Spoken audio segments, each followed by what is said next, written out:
Hey YouTube, this is Licious Kid from Climax Combo, back with another Leaks of the Week. This week we are officially starting Nisekoi. Finally, I am very excited for this set. I already have pre-ordered 5 extra boosters, and so you can look forward to that in a couple of weeks since I will be opening them for you guys, and hopefully I get some good stuff. Yeah, like I said, very excited for this. In the month of 2014, I haven't actually invested into a new set. Everything I've bought in 2014 just added to my existing sets, like the two Love Live boosters, the um, Angel Beats re-edit. Man, I really need to get working on that. But yeah, like Angel Beats re-edit. Everything in 2014 has just added on to my current deck. So, it's exciting, but I've been wanting a new deck for a really long time. And now I can finally get one. So, yeah, Nisekoi, like I said, super excited for this set. And I hope you guys are too. But anyways, with that out of the way, let us get started. So, right off the bat, Bushiro decides to give us one of the double R's for the set. Nisekoi is just a standard set. There's no bullshit. It's only 100 card set, 8 double R's, 2 for each color, and the standard stuff. So I won't have to get some weird pull ratios like I do with Love Live. But anyways, with that out of the way, once again, 3-2 Chitoge, 10k double R, 2 soul. She is number 2, so the other double R is not going to be a level 3. If you guys did not know the ordering of the numbers, it's actually quite important because when they order the double R's, it goes from lowest level to highest level. So number 1 is definitely not a level 3. If she was number 1 and she was a level 3, then we already know that the second double R would be a level 3 as well. If you guys know what I mean, just a little fun fact if you guys are looking to new sets. The serial number for double R's can tell you how many level 3s are going to be in the set. So unfortunately, she's the only level 3 double R. Anyways, she's a young lady and key. So what she does is when she's played from hand to stage or via change, when the damage of this card is cancelled, you may deal 1 to your opponent. Of course, damage canceling applies as per usual. And she climax combos with this 2k1 here. When she attacks with the 2k1, look at the top 4 cards of your deck, choose one of them, add it to your hand, discard the remaining, and this card gets plus 15 until the end of the turn. The climax, once again, is this 2k1 soul here. And like I said, since she can be played from hand or via change, this is her changer here, is a 2-2 uncommon 7-5 2 soul. Young lady and key.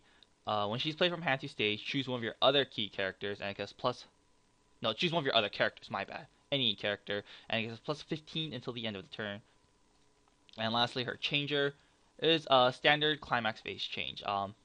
During the start of your climax phase change, you may pay 1, discard a card. If you do, choose the level 3 from your waiting room and place into the original border of this card.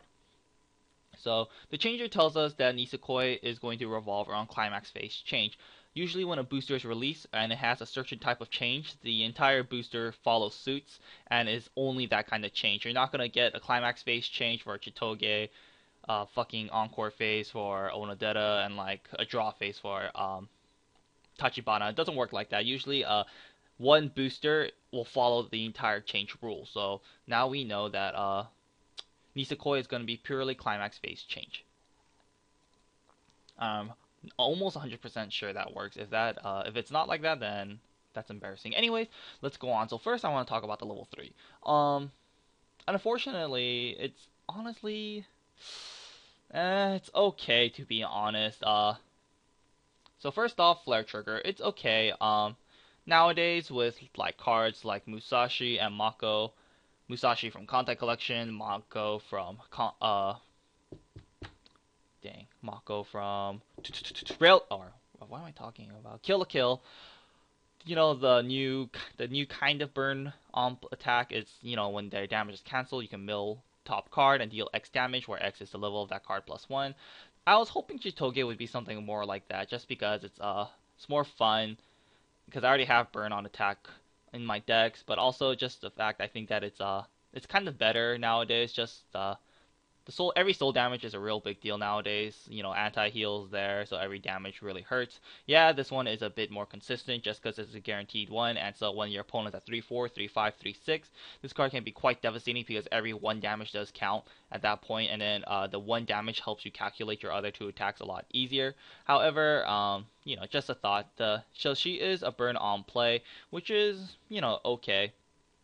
It is somewhat of a game ender, but this climax combo is honestly not that great. Yeah, it's 2k1. 2k1 is great because it gets to filter your hand. It's pretty useful all game. You know, there's no real dead time. You can use a 2k1 because it fills itself up and it gives extra power, helping you win a fight. And you know, the one soul does help you go for a little soul damage. So yes, 2k1 is good. The only real downside is that it is a 2 soul trigger. However, the climax combo is not that great because like you get to look at top four cards and you add one to your hand. So yes, you do plus one because the 2k1 breaks even, and then the searching does add a plus one to your hand. And if you do have multiple Chitoges, then you do plus that much harder. However, it's not that strong of a plus because you're limited to the top four cards. And honestly, most of the time at level 3, your goal is to be, you know, pretty compressed.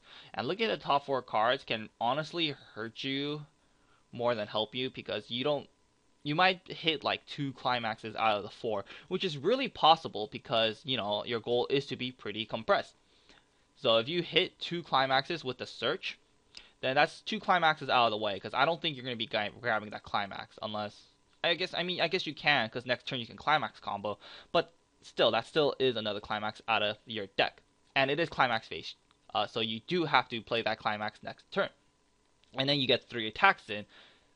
Then that's another. So that's 7 cards out of your deck with just one Chitoge. 7 cards out of your deck, you are likely to hit 1 or 2 or 3 climaxes. If you hit 3 climaxes, your chance of compress just goes down the drain. Yes, you can argue that the top 4 that you're going to look at, you know, the top 4 you're going to look at you would have triggered a climax. You could have triggered a climax anyways, but still, like I said, if you have multiple of these, then it can really hurt you. And honestly, it's not that strong. Okay, it's not that strong of a plus because you're pretty limited to what you can grab. If you have multiple of these, it can really hurt you because you can really kill your compress. And honestly, like these burn cards usually have higher power than normal. Like Kotori from the Kotori from the second extra booster, she's or the second booster of Love Live, she's 11k base, and when she attacks, she has an extra effect. So why does Chitoge have to have a climax combo for her to gain extra power? These burn on attacks usually have an effect that gives them more power in their own right. However, Chitoge needs a climax combo for her to gain extra power, and it's honestly like not that big of a deal because after Chitoge does her burn 1, like she can just I would just much rather have her die. So in the case that I get to salvage, I would just grab the Chitoge again just so I could constantly burn. So in general, it's honestly not that great. This climax combo is pretty good if you can pull it off at level 2 because you can play the change. The changer is actually pretty good because you play the changer.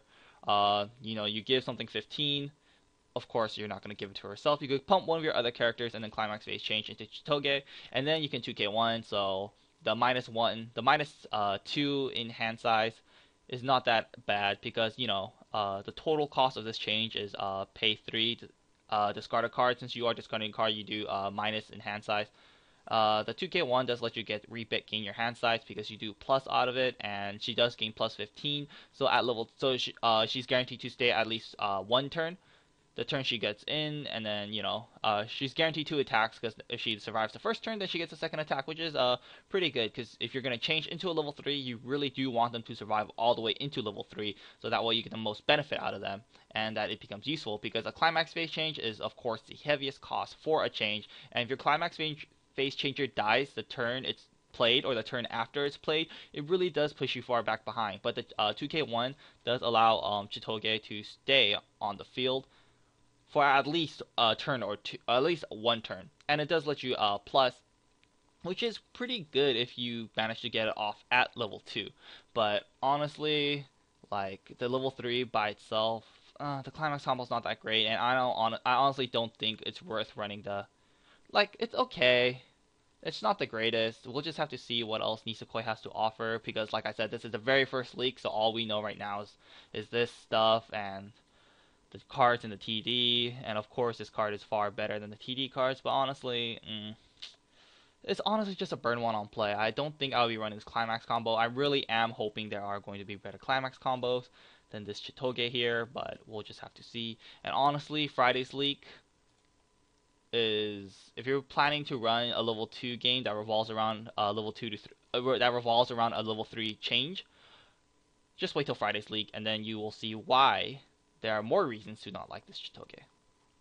But anyways, my verdict, it's not that great. Not really worth the combo is lackluster. The level 3, all she really is a vanilla burn 1, and the change is okay, but as you will see level 3, once you see Friday's leak, you'll see why I don't really like it as much. Anyways, Tuesday's leak is only Sugumi here, or Seshiro I should say, Shocking Truth, or Stunning Truth Seshiro, 2-1, 8k, she is a common, the art is pretty damn sexy for a common. She combos with this 2k1 here, more 2k1 combos. 2k1 is a climax rare. Oops, what is this? Climax rare as well. So yeah, both of them climax rares. What she does is she climax combos with the 2k1. Of course, when you declare attack with 2k1, you may discard a card from your hand. If you do, this card gains plus 2k in the following effect until the end of the turn. When this card reverses a level 2 or higher opponent in battle, you may place that character to its owner's clock. 1 second. Oh, okay. And you may place it to this owner clock.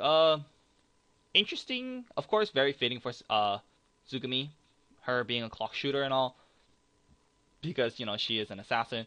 But still, it's not that great because it's at level 2. Of course, you don't really want to be spamming this effect at level 2 because it doesn't hurt as much. Of course, this effect can be devastating at level 3, but first of all, she's only a wimpy 8k. She's relying on a climax combo, and you have to discard the card on attack. You don't discard it on reverse, and that's a pretty big deal because when you attack, you must discard the card as soon as you attack. So she gains the plus 2k, and I assume you're gonna plus 2k her, so she'll be a 12k base essentially. But 12k is still in the range of most level 3s, because level 3 sits at 10k base. So a common 3k backup will of course successfully back up against Sugumi. And because you discarded the card on attack, you already -1 yourself for absolutely nothing. So yeah, honestly, it is a clock shooter. It's a level 2 clock shooter. Of course, level 2 clock shooters usually revolve around the fact that you have to discard the card on attack and not the card on reverse like level 3s. And she does have to reverse a level 2 or higher, making it that much harder for you to reverse something successfully. But still, it is a common, and you really can't, you can't hate on this card for being a common. If this was a double R, then I would be pretty mad. But because it's a common, it's not the worst common ever. If you want to make a Sugumi fan deck, then of course this being a common will make the deck really cheap, and this is climax rare. But because, like I said, this is a common, and I don't think this card is very good, climax rare is not going to be that expensive at all. So I guess, for a common, it is what it is. It's not that, it's a clock shooter. It's a common clock shooter. Can't get mad. Of course, it's probably not going to be ran just because the conditions minus you a bit too much, and the conditions can be a bit difficult. And of course, you're not going to be playing this at level 2, or I don't think you should be playing this at level 2. So at level 2, this is just an underpowered level 2 that's just sitting in your hand. And if you do decide to play, then like I said, it is just an undersized level 2 that's just sitting at a wimpy 8k, which is still in death range of level 1s nowadays. So overall, Sugumi, not that great, but hey, she's a common, so we'll get over it. Next up, Wednesday's league, Tachibana's turn. 105kr. She's red. She is police and key, my bad. Sugumi, keep in mind, I'm sure many of you guys seen the show or read the manga because Nisekoi is quite popular, but I will be going over the trades. The trades are quite important to set because Sugumi is the only not the only, Sugumi is not a key character. That is pretty important. She is a weapon character. So she does not work with all the key synergy in the series. So anyways, keep in mind she is a weapon only. While Marika, of course, is police and key. So what she does is she combos with this gate here. Pretty cute. It's a climax rare. Of course, gates are always climax rares. When this card reverses its opponent in battle and the climax, and the gate is in the, and you have the gate, you may choose one of your characters and add it to your hand. Not bad because it is a gate. Unless Nisekoi has anti-salvage, you should probably be running 4 gates, or unless they have 2 godlike climax combos, you're not gonna be running the gate. But still, you should be running gates of some form in your deck. Maybe probably 4 gates is what I'm thinking right now, just because I don't know the other climax lineups. And honestly, Tachibana's not bad. She's at a 105k. 5k is okay for a level 1 that does have a effect. And yeah, you get a free, you do break even if she does successfully reverse something, and if you have multiple of them, you do start plussing. You can run, and she is not restricted to her levels, so you can play her level 1. And if you hit level 1 before opponent, you can just smack down a couple of these Modikas and start plussing off of them. But as the game goes on, it does become harder for you to successfully reverse something. But usually, it should usually work out. You should be able to usually reverse one thing on your opponent's side of the field, hopefully. So in general, it's not a bad card. It is an R. It does combo with the gate. It's costless.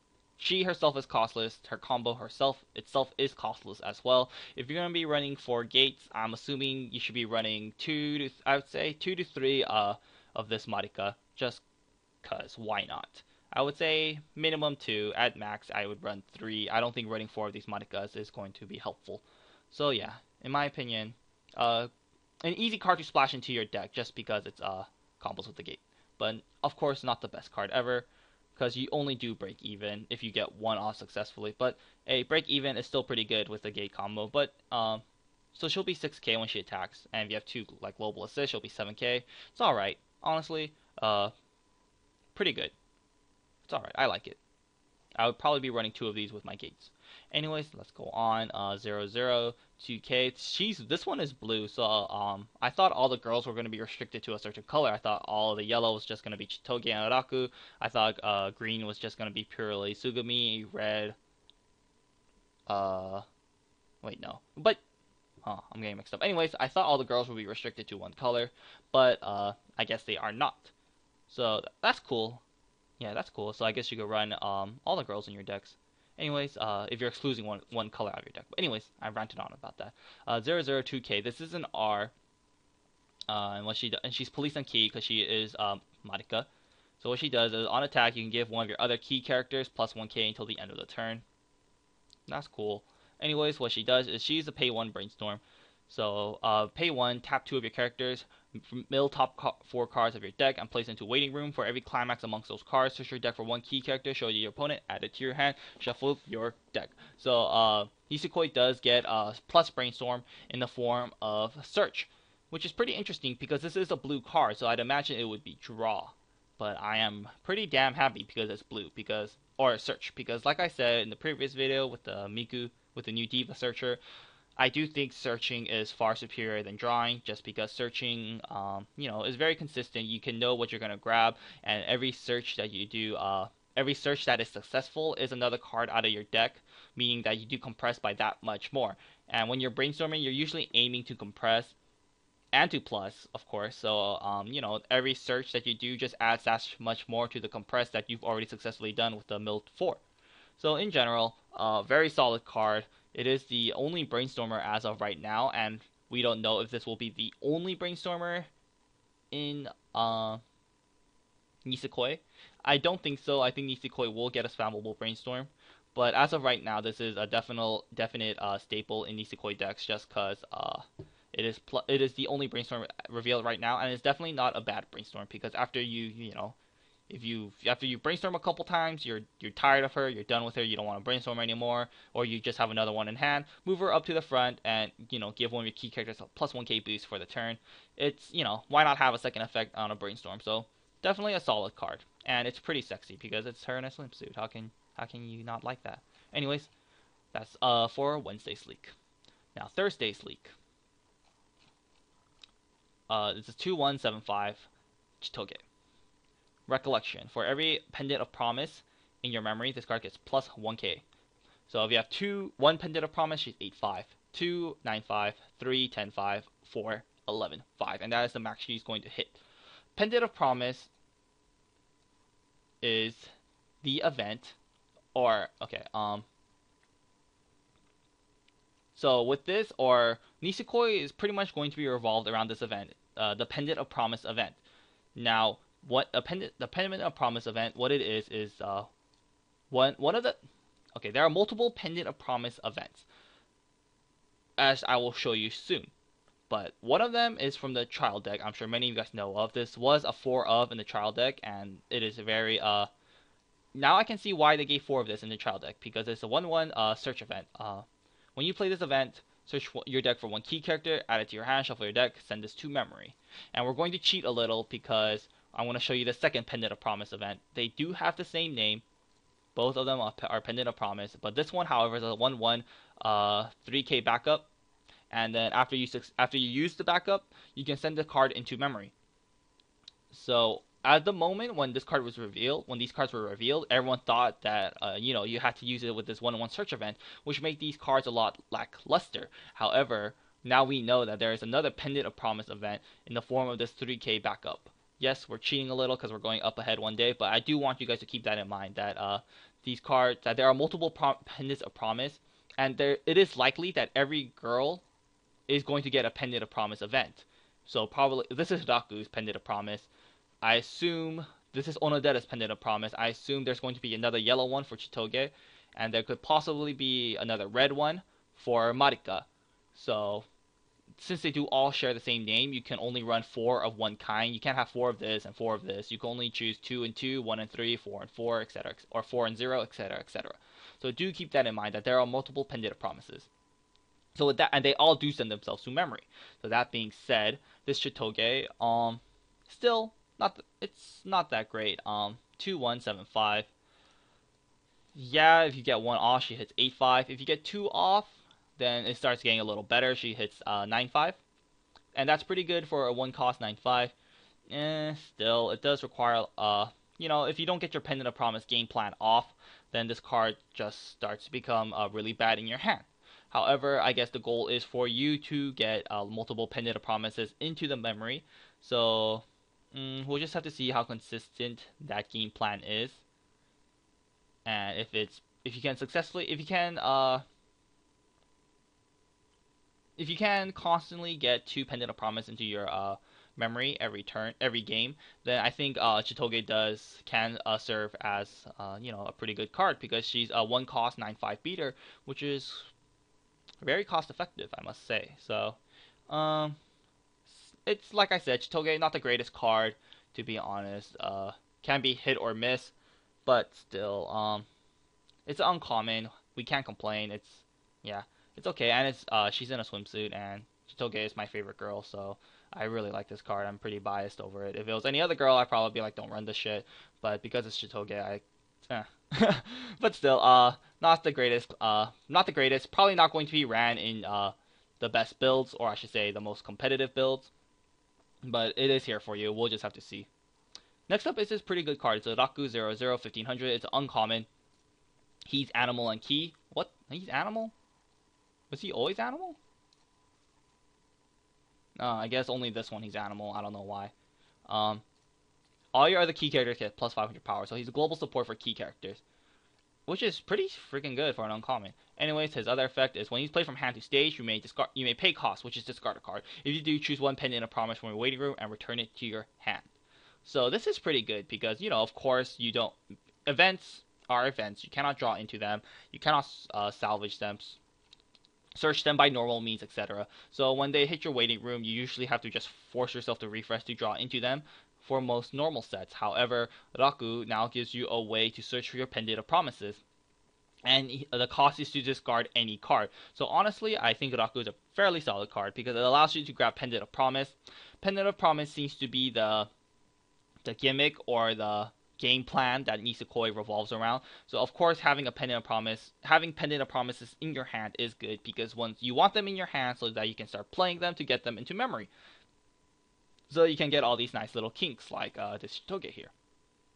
And since he does discard any card from your hand, right now we don't have a generic searcher, or I don't see any way for you to I don't see a way for you to consistently discard cards, which is a pretty big deal. So, if you get Climax screwed, you have a nice way of getting them to the waiting room.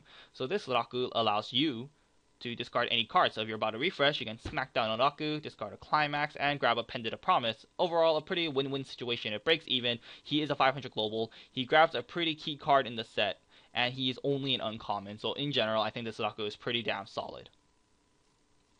Next up is this Onodera 0015. She is a common. She's sweet and key. During your opponent's turn, if your opponent has 3 or less characters, this gains plus 2k power. So she was hit at a 0035. Respectable number, but of course this is only on defense. Very fitting of blue. But yeah, so just that. But of course she has another effect, Recollection. When this play from hand to stage, and if you have 2 Pendants of Promise in your memory, you may pay 1. If you do, search your deck for 1 key character, show it to your opponent, and add it to your hand, and shuffle your deck. This card is okay. It does kind of scale into the late game. It starts off as just a 3/5 wall at the early stages of the game, which is not that great. If you have an assist, then I guess it does hit a 4k wall, which is a good number to hit, but a lot of level zeros do hit that number. So it's 4 over 4 is kind of the number you want to hit, like the Shana and the Akariza one. Those hit 4/5 during your opponent's turn, but of course she has another effect. This second effect is it's okay, just cause once you have 2 Pendants of Promise in memory, this essentially becomes a pay 1 plus, which can be pretty damn strong, and you can just essentially becomes a pay 1 plus, which is pretty strong. And of course, you're gonna get multiple Pendant of Promises off into the memory. So why not have an extra benefit in this? Like I said, this card is okay, just because in the late game, I think this card can be quite powerful because it is just a pay 1 plus, and pay 1 plus is always pretty damn good. So is this Kosaki worth it? I think we're gonna have to see. Like, once you start building your deck, if you have like maybe an extra slot for level 0, then maybe this Onodera can fill that hole. I think she's gonna be more of a filler card. I have to see the rest of the level 0s to see if I'm actually would run this Onodera. But for a common, I do think this card is solid and is a pretty good common. So yeah, in general, I think she's more like a filler card than more of a staple card. So we'll have to see. Probably maybe maybe a card like this is probably totally up to the deck creator if they want to run this. But I think it's pretty good. And lastly, Friday, the cool stuff. Anyways, another double R. So we already know 2 double Rs right off the bat out of the 6 in the first week, which is pretty crazy. Anyways, first off, the 3/2 Onodera double R. She is 76, not 75. So we know the other double R blue is not going to be level 3, like I said earlier. Anyways, 2 souls. She's only a 9/5. However, we'll see why. So first off, she's sweet and key. Recollection: if you have 2 or more Pendants of Promise in your memory, it loses -1 level in your hand. So with this, it's pretty obvious that your goal in Nisekoi is going to be getting 2 Pendants of Promise in your memory. Anyways, what else does she do? If you have 2 or more key characters in your on stage, she gets plus 1k. So that's why she's 9/5, because with 2 or more, she now sits at a 10/5 base. Lastly, when she's played from hand to stage, search your deck for 1 key character, show it to your opponent, and add it to your hand, then shuffle your deck. Holy shit, this card is pretty damn good, because it's you can advance summon this. I don't know the term for it. Bring it out early.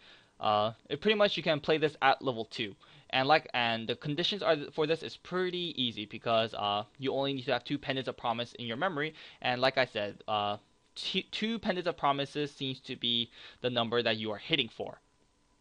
Like I said, now there are multiple Pendant of Promises, and you can get them off to the waiting room starting at level 1, either by the search event or by the 1/1 backup event. Honestly, I think the 1/1 backup event is better than the 1/1 search event, just because this is a 3k backup, and it does place itself into memory. The search event is honestly whatever. Searching, I mean, if you want to search that, I mean, there are ways to search. You can just use the Tachibana, you can use the Raku that I just closed earlier, pay to search.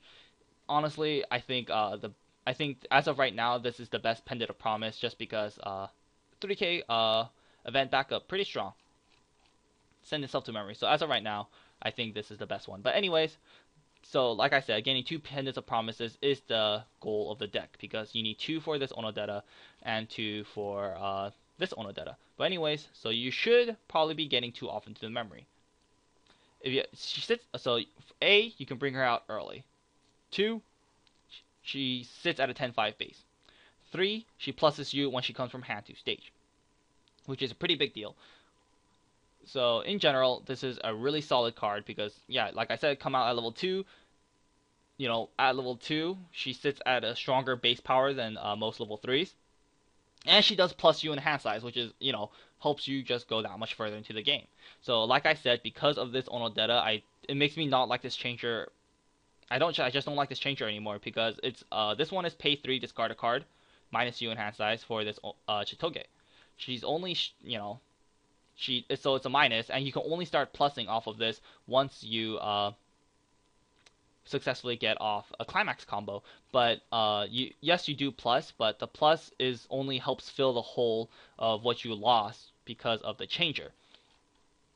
And you know, and she searches only 4 cards from the top of your deck. However, this Onodeta can search your entire deck for anything, and it's on play too, so it's faster. So you can play the card that you search out the same turn, unlike Chitoge where you have to wait till the next turn. Yes, Chitoge can grab events and climaxes, but honestly, I'd rather have the faster and more option searching power. So and even an Onodeta can even grab herself. It's kind of weird how she's not. I don't know. She's not restricted to anything, so you can grab herself. So if you're really crazy, if you hit level 3, you can just play an Onodeta, grab an Onodeta, play that Onodeta, grab another Onodeta, and now you'll have 3 level 3s at level 2, and your opponent, and you plus, and yeah, you just didn't really lose much hand size at all for it.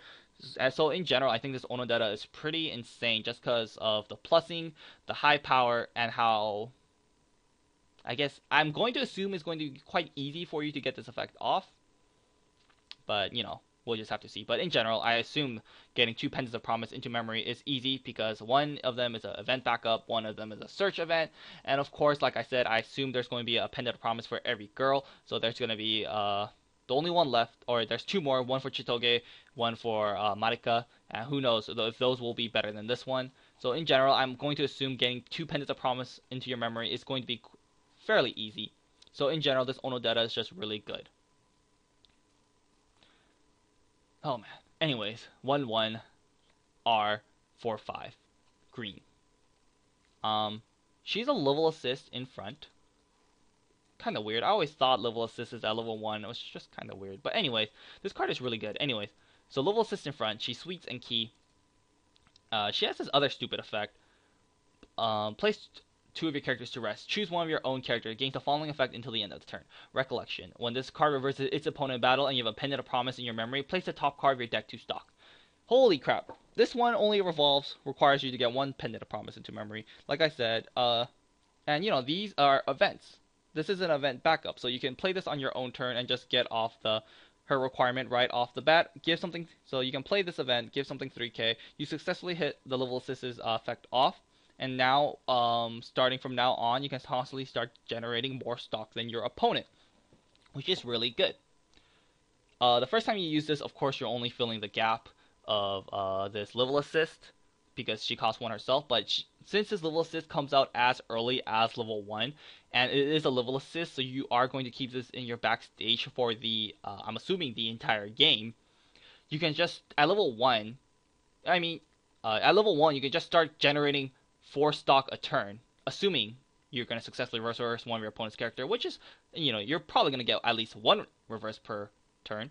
You're assuming that you can start generating 4 stock per turn, which is a pretty big deal. Every stock does help. And, you know, you're going to get off at least 1 Pendant of Promise. You want to get Pendant of Promises off into the memory anyways, so why not run this level assist, which allows you to generate more stock. So yeah, in general, this card is pretty crazy. I don't know why she's so strong. Why is she 4/5? She's only level 1 level assist, so I think she should hit around 15 2k power. She should be under 3k. which would be in Wing Slayer range, which would make this card, fairly worse, but I would say fairly balanced, more balanced. However, she sits at 4/5, so there is zero chance of her ever getting Wing Slayer unless your opponent plays double Wing Slayer. In that case, I'm sure you're going to win anyways. But still, just me ranting. I don't know why she's so strong. Like, she's stronger than level 2 level assists, which is, I don't know, it's weird. Like, 4/5 for a level 1 level assist, really? Like, Ilya, back row attacker, might even die to this because she's 4/5. Whatever, just me ranting. Don't you guys find this weird? Why is she 4/5? Anyways, still really solid card. Level assist, you gotta run one. You gotta run one, right? Two, start generating stock faster than your opponent at level 1, and because you're gonna start generating more stock, maybe playing multiple of these Onodetas at level 2 is of course going to really hurt your stock because she does cost 2 stock in herself. But if you generated enough stock with this Onodeta, then maybe playing 2 of these in one game at level 2 can be quite plausible, because once you play a couple of these, since she's 10/5 base, and if you have a level assist, she's 11/12k base, she's probably going to start killing a lot of stuff, and then you can start building more stock to fill in the gap that Onodeta made. So in general, this card is just really good. It is green, however. I just thought of that, green. And as of right now, green is pretty damn lackluster.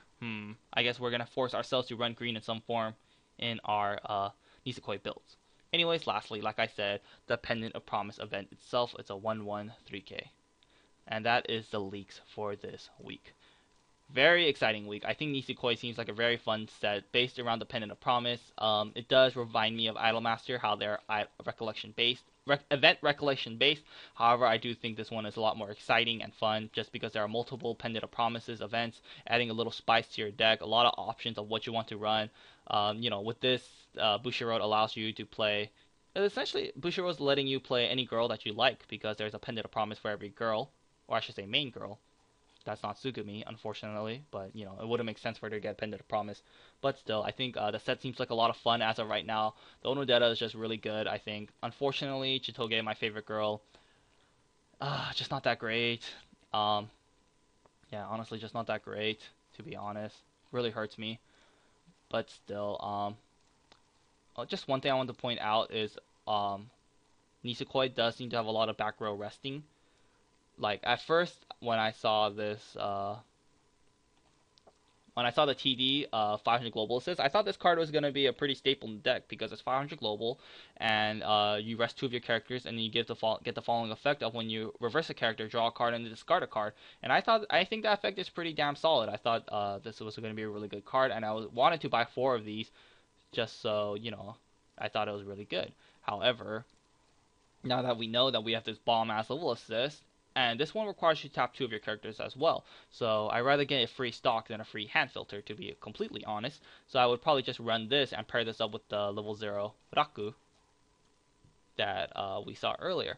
And, and I'm assuming Nisekoi is going to get Spammable Brainstorm because of all the tap 2 effects. Because if you want to Brainstorm, you have to tap 2 of your characters. If you Brainstorm, you can't get stock, you can't hand filter, etc., etc. So yeah, just because of all the tap 2, I hope Bushiroad is going to be nice and give us a spammable Brainstorm. But still, that's just me ranting on long enough. Like I said, I think Nisekoi is very exciting. I'm super hyped for what is to come. So we still have another whopping 1, 2, 3 weeks of 3 weeks of leaks left, and yeah, I hope they just become that much better. Man, this video is really long. I assume the Nisekoi videos are going to be really long, and I'm going to be really in-depth about them just because I'm really excited for this set. But anyways, that is all for this video, and until next time, guys.